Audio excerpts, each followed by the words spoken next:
Assalamualaikum warahmatullahi wabarakatuh. Saya Haikal Sultan dari kelas 91. Pada kesempatan kali ini, saya akan menjawab pertanyaan-pertanyaan tentang induksi elektromagnetik.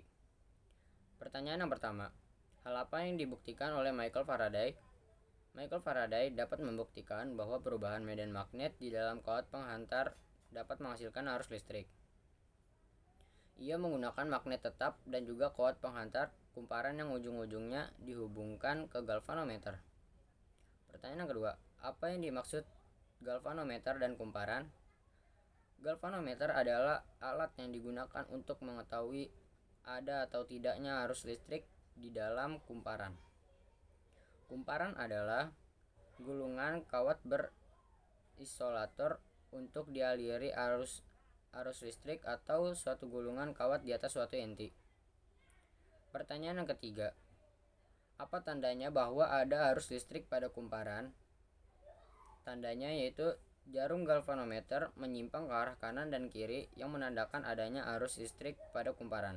Namun, pada jarum yang menyimpang ke arah kiri menandakan bahwa arah arusnya berbeda saat magnet bergerak masuk ke dalam kumparan.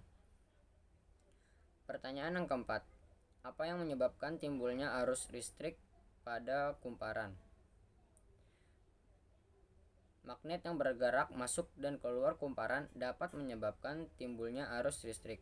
Jadi timbulnya arus listrik ketika magnet batang digerak-gerakkan ke dalam dan keluar kumparan menandakan bahwa arus listrik timbulnya karena adanya perubahan medan magnet atau perubahan jumlah garis-garis gaya magnet di dalam kumparan. Pertanyaan yang kelima, apa itu peristiwa induksi elektromagnetik?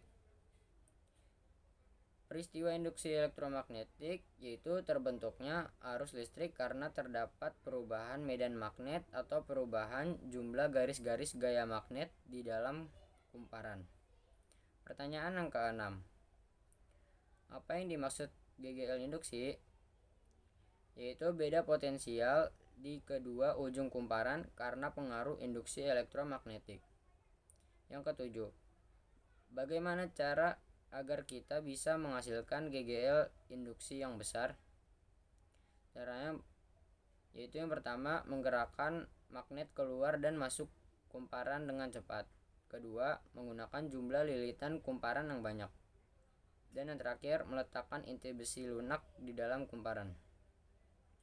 Pertanyaan yang terakhir atau pertanyaan yang ke-8, ceritakan tujuan dan langkah praktek yang dilakukan pada video 4. Tujuannya yaitu melihat adanya perbedaan antara arus yang dihasilkan oleh kumparan 300 dan 600. Caranya yang pertama, sambungkan kabel penghubung pada galvanometer dan pada lilitan atau ke konektor. Yang kedua, sambungkan juga lilitannya yang 600. Yang ketiga, perhatikan dan masukkan magnet batang yang positif dan negatif secara bergantian ke dalam lilitan 300 dan 600 secara bersamaan dari kanan ke kiri.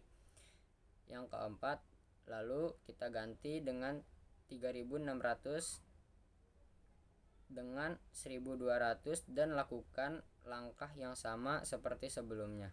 Jadi banyaknya jumlah lilitan dapat mempengaruhi besar arus listrik. Sekian video dari saya, kurang lebih mohon maaf. Wassalamualaikum warahmatullahi wabarakatuh.